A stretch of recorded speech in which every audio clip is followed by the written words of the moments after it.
Hey there guys, how's it going? Welcome to a video where I want to discuss the Xbox One reveal and the PS4 a little bit and maybe how they compare with each other, my thoughts on the hardware and just the reveal in general, what I thought about what was said at the Xbox event. A lot of you who maybe follow me on Twitter might get a general idea for my opinions, so follow me on there if you want more kind of up-to-date stuff. That's at JAYEX23. But in this video I kind of want to go over everything, what I really think about what they said, what it means for me as a gamer and me as someone who likes to make YouTube videos, how it's going to change my perspective and how maybe some of the features might help or might kind of take away from the core gaming factor. So as I'm sure most of you know, the Xbox was revealed May 21st, Xbox One should I say, the latest generation of Xbox, and as predicted they did bang on for a good 90% of the conference about things most gamers don't really care about. Don't get me wrong, I love having Netflix on my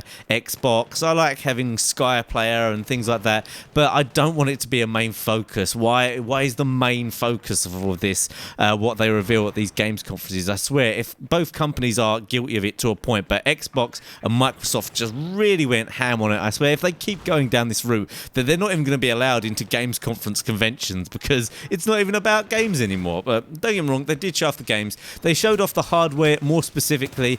Basically, it sounds like it's going to be very similar to the PlayStation. They definitely didn't blow PlayStation out of the water in terms of the hardware of the machine.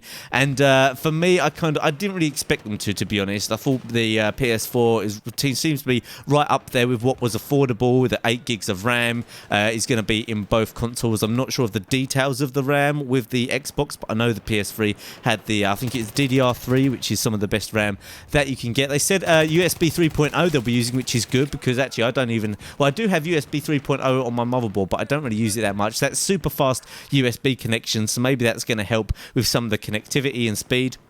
And one of the main things they kind of talked about was just everything working, together. Your gaming and watching TV and connecting to your apps, everything working together quickly, and you can quickly switch between those things. And for a casual gamer, or maybe just someone who, is really into all of these apps and not so much hardcore into the games, don't get me wrong, that sounds interesting, but personally, I don't like the idea that perhaps some of my RAM usage is being used up on making sure that I can switch quickly between a game and a film. Do you know what I mean? I want everything to be dedicated around the game, and I know a lot of games developers probably would like that as well. So how well they manage that RAM, I'm not sure. Sony has done something similar, but just the way that Xbox and Microsoft, should I say, were making such an emphasis on this ability of switching between things and having multiple things going, it does make you think like how much of this RAM usage is really going to go towards the game and how much is going to go towards running things in the background,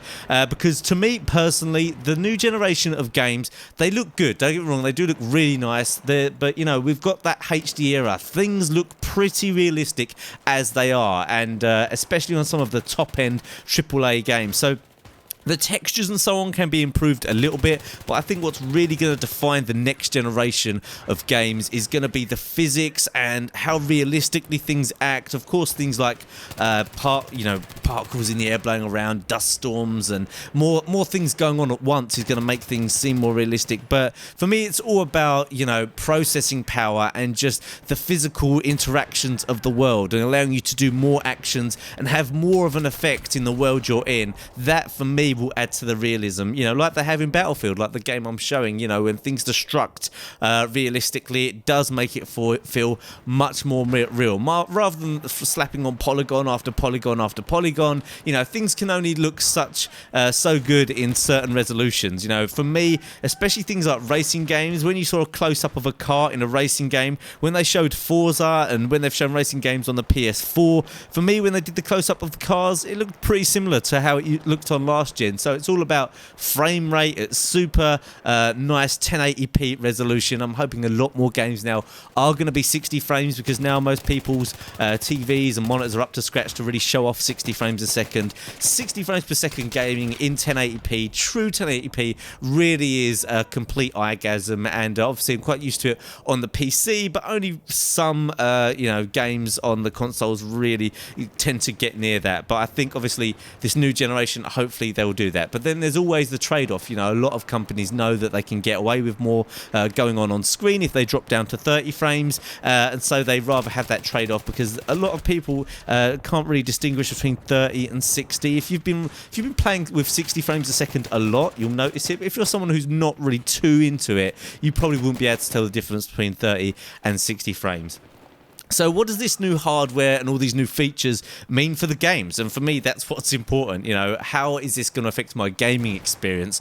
Well, to be honest, they didn't really show anything in terms of the features that the Xbox has, or even the PS4 to a point, that I think will enhance the games too much. Motion controls for me are a bit meh. There is that kind of illuminating room gadget that's around these days. They didn't show it for Xbox. I think it's an independent gadget now, and that looks quite a cool thing. You put a projector in the same room that you have your gaming console on, and it lights up the room with like the same colors that's going on in the game. That feature is the only kind of add-on, or should I say gimmick, that I've seen that kind of add to the game experience itself. You know, we've already got great sound, we've already got great high definition, we've got good controls, and for me, everything else I'm not really too keen on. Obviously, it looks like they're trying to focus harder with the Xbox in terms of talking to your Xbox. I know that you can already do it with Kinect, but the guy at the presentation, he just seemed to talk to his Xbox for the first 20 minutes saying, Xbox turn on, Xbox do this, Xbox do that.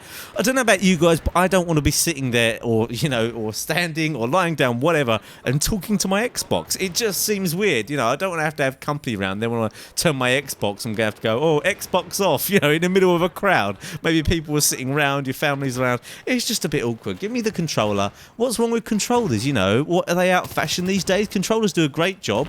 They've got loads of different buttons, and you know, you just press the button and it does what you want, and there's no chance of it not understanding your accent, or not hearing, or maybe the wrong person said something. They did actually say that, say for example, multiple people in a household want to turn up and they want to turn on the Xbox. If you say to it, Xbox turn on, then it will recognize your voice specifically, which will mean that it will turn on to your account. I saw a lot of people tweeting saying, oh, what if someone comes in the room and says, you know, Xbox off? I'm presuming that it means that it will recognize your voice uniquely, because if it doesn't, then I could definitely see that being a bit of a problem.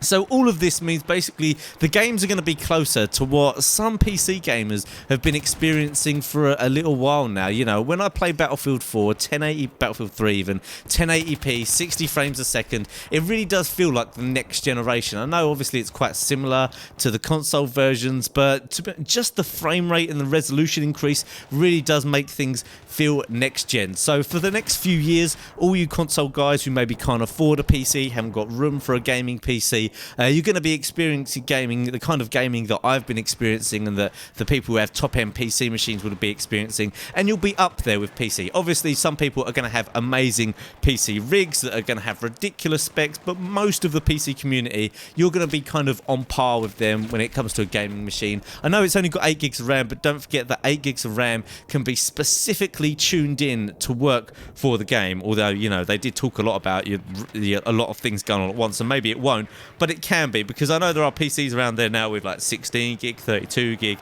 and 8 doesn't sound so impressive, but if it's utilised well, it can be great. And bear this in mind, at the moment you're running 512, I think it is, 512 RAM, 512, so that's not even a gig of RAM in the consoles at the moment, and they still do a pretty good job. I mean, think of games like Uncharted or a Call of Duty or something that's actually quite impressive, or one of the latest Gears of Wars, then that goes to show you what they might be able to do with 16 times that power. So overall, I preferred the PS4 conference. I actually think that they made such an emphasis on games. I understand that Xbox and Microsoft are going to be talking a lot more about games at the next conference, but in general, I still can't see any exclusives that would have me go towards the Xbox. The only reason I play Xbox now is because of Call of Duty. Call of Duty runs better on Xbox. Call of Duty has the DLC first on Xbox, and because I'm mainly a Call of Duty channel, that's the game that I just have to have the latest and the best things on. So that's the reason I'm an Xbox gamer. I was always PS3 in the past.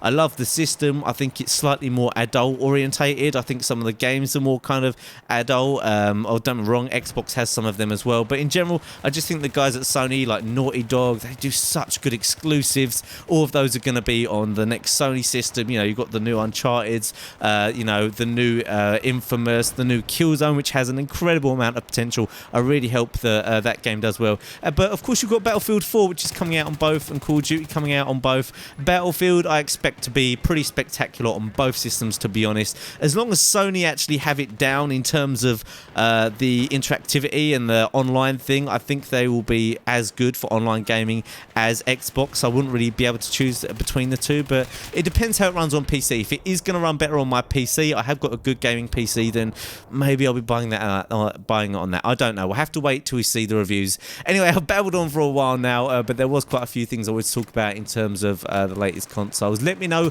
what one you're thinking of getting. Are you even going to get one for a while? Are you going to leave it a little while? Most people will be wanting to get one before Christmas for all the new games coming out that you can imagine. You know, you're going to be feeling a little bit bad if it comes up to Christmas and you're still playing on your PS3 or your Xbox, or are you a PC gamer? Either way, let me know in your opinions. Just have a free-for-all down in the comments section. I know you guys will anyway. Don't forget to like the video as well if you enjoyed it, and I'll see you guys next time.